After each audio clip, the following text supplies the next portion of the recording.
अच्छा डॉक्टर साहब ये बताएं कि YouTube पे आजकल गोरे होने और पतले होने के नुस्खे जो हैं वो मेरा ख्याल है कि थोक के हिसाब से दस्तयाब है। तो आपके पास ऐसे केसेस आते हैं जो YouTube के हाथों बिगड़े हुए होते हैं? बिल्कुल आते हैं सर। लोग बहुत सारे एक्सपीरियंसेस पहले अपने ऊपर कर लेते हैं और उसके बाद जब वो खराब हो जाते हैं फिर कहते हैं लौर ले जाओ। हाँ, मैंने लौट ले जाओ। खराब हांडी लेके ਤੁਹਾਡੇ ਕੋਲ ਆਏ ਨੇ कोई साडे हलवे ਦਾ बेड़ा गर्क हो गया। फिर उस हलवे को हम थोड़ा सा मसाला लगाते हैं, कुछ कोशिश करते हैं कि कुछ डेकोरेटिव अंदाज में पेश कर दें तो कुछ शक्ल उसकी एक्सेप्टेबल हो जाए। बेसिकली जितने भी ये इन्फ्लुएंसर से इन्फ्लुएंस होके या फिर कोई भी ऐसी चीज़ें देख के ना यूट्यूब के टोटके देख लिए या फिर, क्योंकि देखिए ना हर टोटका, मैं हमेशा से ये कहती हूँ, हमने काफ़ी सीरीज़ की हैं टोटकों पे, हर टोटका हर एक के लिए नहीं है। अच्छा। ज़रूरी नहीं है कि जो सामने वाला आपके सामने टोटका कर रहा है वो उसकी स्किन के लिए सूटेबल है तो आपके लिए भी होगा। जब वो बिगड़े हुए केसेस आते हैं ना, आप यकीन करें सर, कभी कभी उसमें से इतने सिवियरिटी से आते हैं कि वो बर्न हो जाते हैं और फिर उस बर्निंग को हमें वैसे कवर करना पड़ता है जैसे इंसान कोई अगर किसी वजह से जल जाए तो वैसे ही हमें ट्रीटमेंट देनी पड़ती है उनको। अच्छा डॉक्टर साहब ज्यादातर केसेस जो हैं वो जो सोशल मीडिया के हाथों बर्बाद होके आपके पास आते हैं, ज्यादातर कौन से केसेस आते हैं? क्या चीज Honestly, इस्तेमाल करते हैं वो? गोरे होने वाले जो टोटके हैं ना वो तबाही करते हैं बहुत ज्यादा ना। नॉर्मल सैलून फेशियल्स होते हैं उसमें ब्लीच और पॉलिशर्स यूज होते हैं। उसके लिए ये एक मिसकॉन्सेप्ट है लोगों के दिमाग में कि अगर ब्लीच और पॉलिशर्स हम अप्लाई करेंगे तो हमारी स्किन जो है वो गोरी चिट्टी हो जाएगी, तो वो कुछ अपीरेंटली आप जरा फेयर नजर आना शुरू हो जाते हो, लेकिन उसकी वजह से फिर आपको पिगमेंटेशन, मेलाज्मा, फ्रेकल्स, बहुत सारी तबाहियां आ जाती है। और कुछ केसेस ऐसे आते हैं जो ब्लीच के बाद बर्न हो जाता है। मतलब बहुत ज्यादा हमारे पास केसेस आते हैं जो ब्लीच के हाथों या पॉलिशर के हाथों बर्बाद होकर आते हैं। दूसरे नंबर पे लोग बड़े शौक से यूज करते हैं, हालांकि हम अपने काफी प्रोग्राम्स में बताते हैं एलोवेरा के बारे में कि आप एलोवेरा यूज करें, इट्स वेरी बेनिफिशियल। लाइक आपके बालों से लेके आपकी स्किन को, आपकी गट हेल्थ को, सबको बड़ा अच्छा रखता है। लेकिन एलोवेरा भी कुछ ऐसे लोगों को सूट नहीं करता और एलोवेरा की वजह से सिवियरिटी के साथ रैशेस पड़ जाते हैं फेस पे खास तौर पे। लोग क्या करते हैं, अपने घर वाला एलोवेरा निकाला और निकाल के उसे फेस पे डायरेक्टली अप्लाई कर लिया, तो उससे बहुत सारे लोगों को सिवियर एलर्जी डेवलप हो जाती है। और तो वो फिर ऐसी, कौन सा एलोवेरा यूज करना चाहिए और कैसे? उस एलोवेरा के लिए मैंने आप ही के एक प्रोग्राम में बताया था, मैं फिर बता देती हूँ कि एलोवेरा आप घर का यूज करें भले, लेकिन उसका तरीका ये होना चाहिए कि आप निकाल के कम से कम आधे घंटे के लिए, 2 घंटे के लिए उसे फ्रिज में रख दें। अच्छा। आपने वॉश करना है, उसकी ऊपर वाली लेयर हटानी है, उसके अंदर का गूदा निकाल के उसे फ्रिज में रख लें और फिर आप उसको यूज करें, फिर वो आपको एलर्जी नहीं करेगा। और सबसे आसान तरीका किसी भी चीज की एलर्जी से बचने का ये है कि उस प्रोडक्ट को निकाल के और अपनी एल्बो पे टच कर लें। अच्छा। और 15 मिनट तक लगा रहने दें। अगर आपको कोई भी किसी भी किस्म की एलर्जी होनी होगी ना तो वहां से आपको पता चल जाए। अच्छा डॉक्टर साहब, एक टोटका है जो बड़ा मशहूर है कि आप मीठा सोडा लें, उसके अंदर पेस्ट डालें और अगर आपकी नेक का, फेस का कहीं डार्क एरिया है आप उस पर अप्लाई करें तो वो बहुत क्लियर हो जाएगा। मीठा सोडा इज वेरी गुड, आप इस्तेमाल कर सकते हैं। डाइजेशन के लिए भी अच्छी चीज, डाइजेशन के लिए भी इट्स वेरी गुड। सो आप उसे पेस्ट के साथ मिला के, बेसन के साथ मिला के, आप उसको अगर अपने टूथपेस्ट के साथ मिला के अप्लाई करें अपने दांतों पे तो दांतों पे भी बड़ा अच्छा असर आता है। प्लस अगर आप उसको बेसन के साथ मिक्स करके और उसमें रोज वाटर ऐड करें और फिर मीठा सोडा का एक पेस्ट बना के अपने डार्क एरियाज पर, एल्बो है, नकल्स है, गर्दन है, उस पर अप्लाई करें तो वो ब्लीचिंग इफेक्ट आ जाएगा। इट्स वेरी गुड ये, लेकिन हफ्ते में आपको 2 मरतबा करना चाहिए। एक की खास एहतियात है, इससे ज्यादा नहीं। दूसरी बात, इसके फौरन बाद आपने एक अच्छा सा मॉइस्चराइजर अप्लाई करना है। अच्छा डॉक्टर साहब, है तो रवायती सा सवाल, पूछे बगैर गुजारा भी नहीं है। सर्दियों की आमद है, अब आप हमें बताएं कि हमने अपनी स्किन को मॉइस्चराइज कैसे रखना है, इसकी केयर क्या करनी है, कोई 2-4 टोटके हमें बता दें।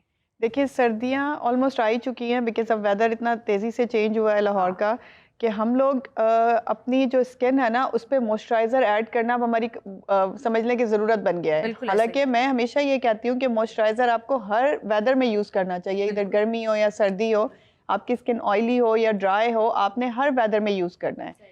सर्दियों में सबसे बड़ा ड्रॉबैक हमारे लिए क्या हो जाता है कि हम पानी का, आप जो मॉइस्चराइजर रेकमेंड करती हैं ना वो इतना महंगा है कि बंदा लगाने के बाद सोचता है कि यार ये नालों चंगा खुश्की है। ये सर की आप बीती है वैसे। वैसे वो काम तो कोकोनट ऑयल भी कर सकता है।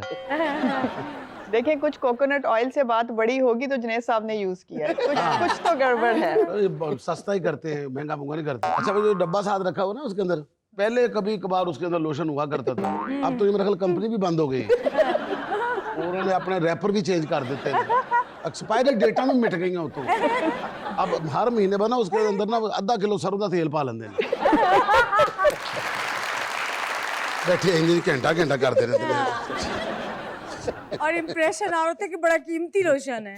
दूसरा देख रहे होंगे कि यार पता नहीं कितना महंगा लोशन लग गया है। ये वैसे टोटका होगा जुनैद साहब का, कोई पूछ लेना चाहिए सर, हमें भी बताइएगा जरूर, हम स्किन केयर के लिए रख सकते हैं कि जिसमें आधा किलो सरसों का तेल डालने से क्या ऐसा होता है। पूरा टेबल कुर्सी या नीचे वाला फ्लोर सारा जो है ना वो अपना जुनैद मेडिकल स्टोर है। जी बताएं फिर विंटर के हिसाब हाँ से। जी, विंटर में सबसे बड़ा ड्रॉबैक ये होता है कि हम पानी पीना तकरीबन कम कर देते हैं, 2 गिलास 3 गिलास हार्डली इतना लेते हैं। डेफिनेटली आपकी बॉडी को जो एक लिमिटेड पानी का वो अमाउंट चाहिए 7 से 8 गिलास डेली आपने पीना ही पीना है। सो अगर आप वो पानी नहीं पीते हैं तो सबसे बड़ा असर उसका किस पर होता है, किडनीज के साथ साथ आपकी स्किन पर।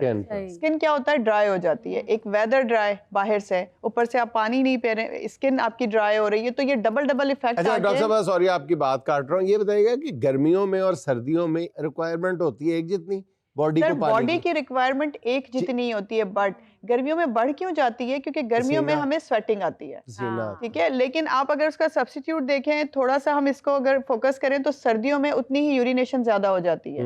लेकिन हम क्योंकि पानी नहीं पीते तो हाइड्रेशन उतना, उसमें तो पानी पी लेते हैं हम गर्मियों में, तो आपकी हाइड्रेशन मेंटेन रहती है, ऑलमोस्ट बॉडी की रिक्वायरमेंट सेम रहती है। अच्छा एक तो पानी पीना चाहिए, बिल्कुल, ये हर चीज के लिए इस्तेमाल करना चाहिए, लेकिन ये सरसों के तेल वाला नहीं। कौन सा बता दे। अच्छा जो इनके पास आप कह रही है ना कि वो सरसों का तेल है, वो सिर्फ सरसों का नहीं है बल्कि बरसों पुराना है।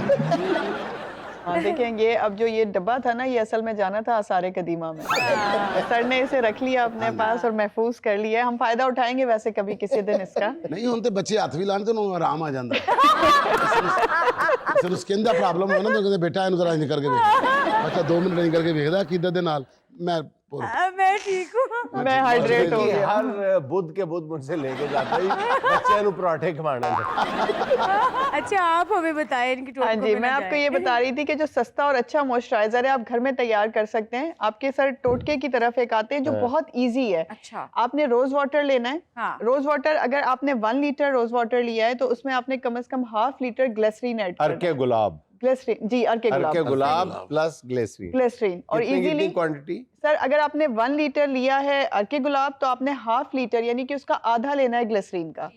उसे आप मिक्स करें, उसके साथ आपने ऐड करना है, अगर आपको लेमन से कोई प्रॉब्लम नहीं है, एलर्जी नहीं है, तो आपने उसमें लेमन के ड्रॉप्स ऐड करने हैं। अगर आप 1 लीटर टोटल ये बना रहे हैं और उसमें ½ लीटर ग्लिसरीन डाल रहे हैं तो आप 1 लेमन उसमें डाल सकते हैं। 1 लेमन उसका भी आपने अर्क डालना है। आप उसे मिक्स करें अच्छी तरीके से और मिक्स करके उसे फ्रिज में रख लें। आजकल खैर वेदर अच्छा है, आप बाहर भी रख सकते हैं। आपके लिए इससे बेहतरीन मॉइस्चराइजर दुनिया का कोई बड़े से बड़ा लोशन नहीं हो सकता। वाओ, इसने बना के रखा था 3-4 बोतलें, सवेरे उठ के पता लगा शाना पी गई। उठ के कहती अर्के गुलाब उन्होंने घर के गुलाब कर दिया। उन्हें क्या दवाई सी क्यों कहती चलो मैंने आराम भी आ जाए। अच्छा इसको इस्तेमाल करने का बेहतरीन टाइम और तरीका क्या है? ठीक है, मैं आपको बताती हूँ। इसका बेहतरीन टाइम हर वो टाइम है जब आपने पानी का इस्तेमाल किया, आपने शावर लिया है, आपने वजू किया है, आपने हैंड वॉश किए हैं, आप इसे यूज कर सकते हैं। ठीक है, आप हर बार यूज कर सकते हैं, दिन में 5 से 6 मरतबा आप इजीली इसे यूज कर सकते हैं। जी तो अब बारी है सुहाना का सवाल मेहमान से। इसमें हम आपको 4 ऑप्शंस देंगे, एक आपने हमें सिलेक्ट करके बतानी है। सवाल ये है, कौन सी खुशी इंसान का चेहरा खिलाने में नंबर 1 है? ऑप्शन नंबर 1 मोहब्बत की खुशी, ऑप्शन नंबर 2 सैलरी में इजाफे की खुशी, ऑप्शन नंबर 3 बीवी के मेके जाने की खुशी, ऑप्शन नंबर 3 बीवी के मेके जाने की खुशी के साथ साथ कजन की मंगनी टूटने की खुशी, ऑप्शन नंबर 4 नंद का बेटा फेल होने की खुशी। अब आप ये बताएं कि ये इंसानों की खुशी की बात हो रही है कि सिर्फ औरतों की खुशी की बात हो रही है? डिफरेंट क्राइटेरियाज है ना। अब सैलरीड पर्सन के लिए सैलरी में इजाफे की खुशी, हम सब यहाँ मेरे ख्याल में पैसे कमाने वाले लोग हैं तो पैसों में इजाफे वाली रख लेते हैं, ज्यादा बेहतर है। लेकिन जुनैद साहब के लिए क्राइटेरिया थोड़ा डिफरेंट है, बीवी के मैके जाने की खुशी। लेकिन खुशी जो है ना वो चंद सेकंड से ज्यादा पे मुहित नहीं होती। कहते मैं मेके जा रही हूँ, बंदा खुशी छुपाता है अपनी। हाँ क्यों जा रही हूँ? घबराए ना, बस मैं यूं गई शाम तक वापस। अभी कहती बस मैं यूं गई और आपने ऐसे करना मैं वापस आ गया। तो मैं करने नहीं देना